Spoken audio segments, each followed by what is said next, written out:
Hello, and welcome to another episode of Solipsist Watched. I'm your host, the Social Solipsist. This week, I watched Don't Look Up from 2021. This movie came out a little longer ago than I thought, but in the last couple of weeks, I've had a whole bunch of people say I should watch it. So I figured for once I'd actually, get to something in a timely fashion when it's actually popular. This is quite possibly the most frustrating movie I've ever watched. And I both don't mean that in an entirely negative sense, but not really in a positive one either.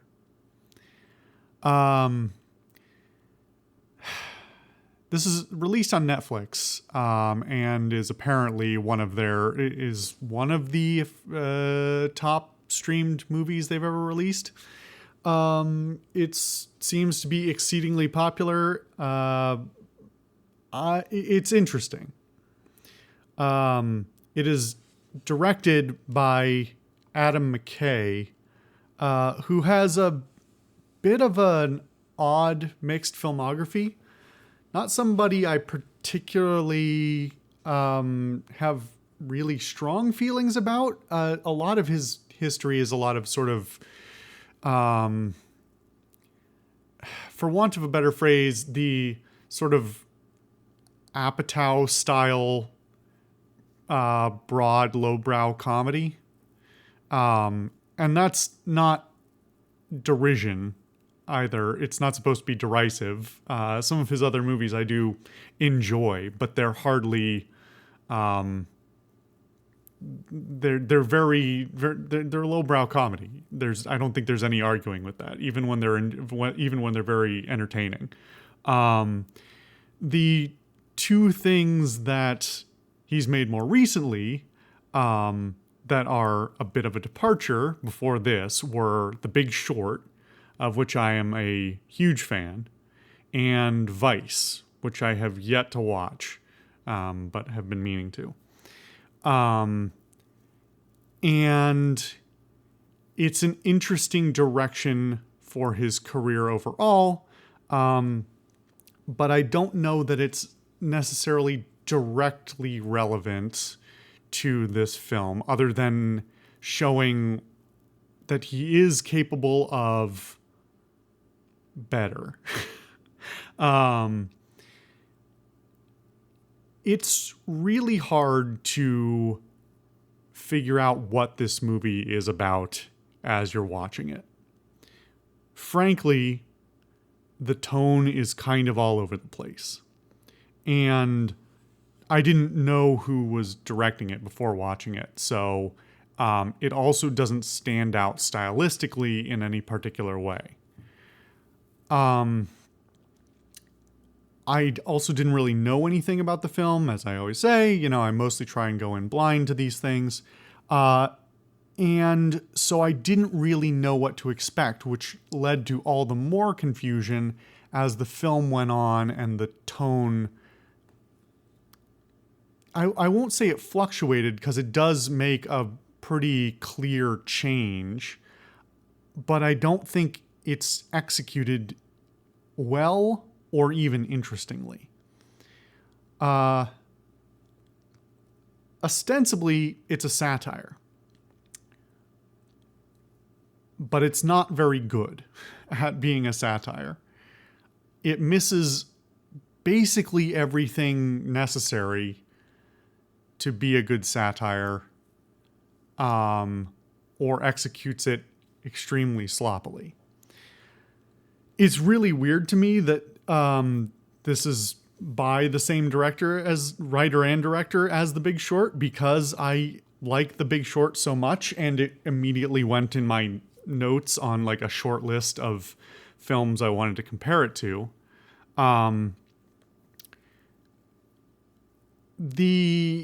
The overall feeling, and again, it really wavers all over throughout, like from the beginning to the end of the movie. The things I would compare it to are The Big Short and Idiocracy and Arrival, which is a weird mix of films to compare.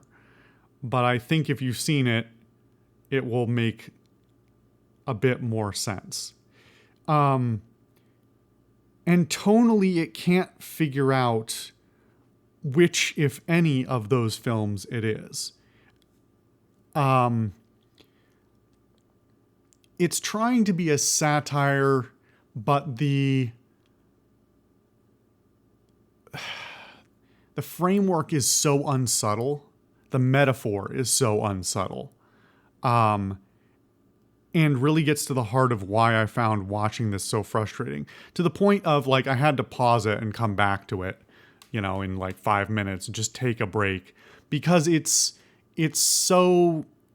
I don't want to say it's so close to reality, but it's not... Like, it's hammering you over the head with it. And it's not without any skill, but it's without any subtlety. It's like, hey, isn't this a clear parallel to thing? And you're like, yes. Did you have anything else to say? And the movie says, not really. Moving on.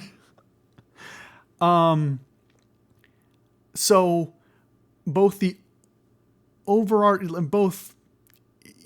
within scenes and character portrayals and events that happen are so obviously reminiscent of real world stuff going on, as well as the overarching plot. I'm going to use big air quotes on that, being such a loose metaphor for a current state of affairs.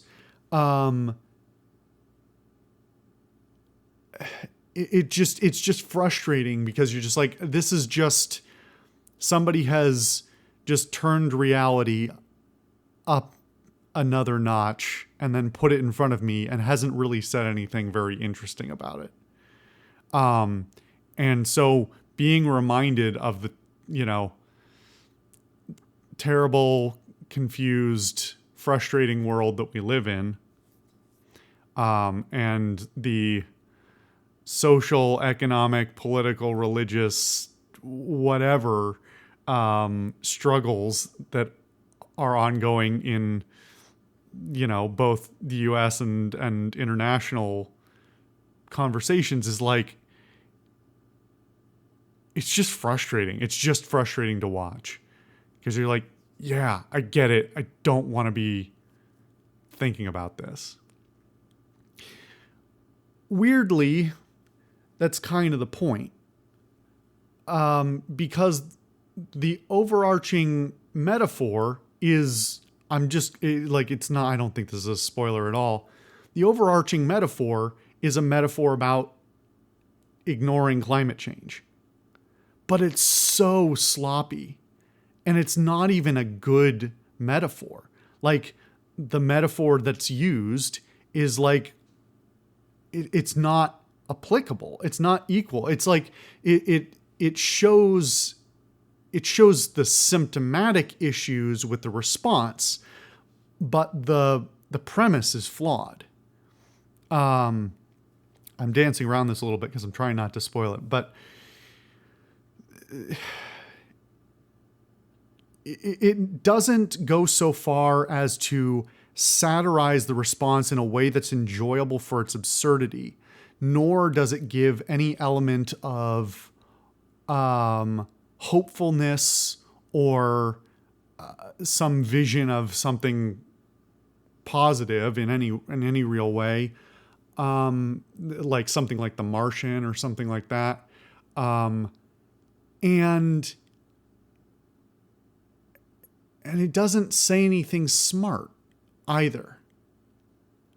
It's just sort of smug.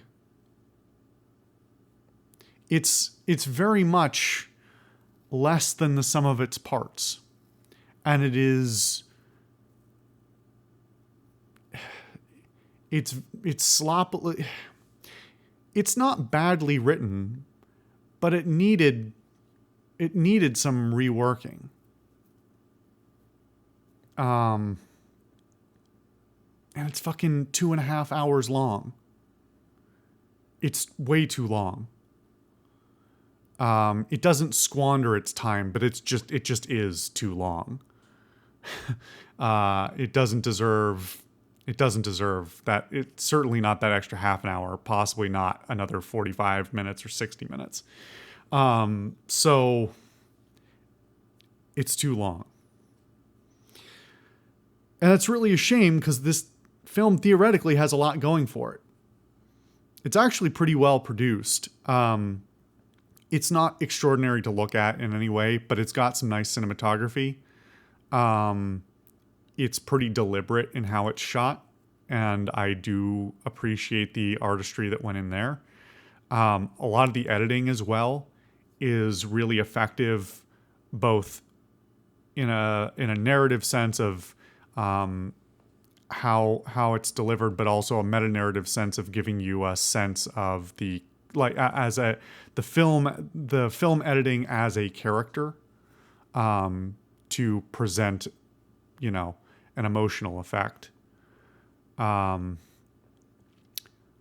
Likewise, the cast is, there's a lot of reasonably big names on the cast and a lot of really good performances.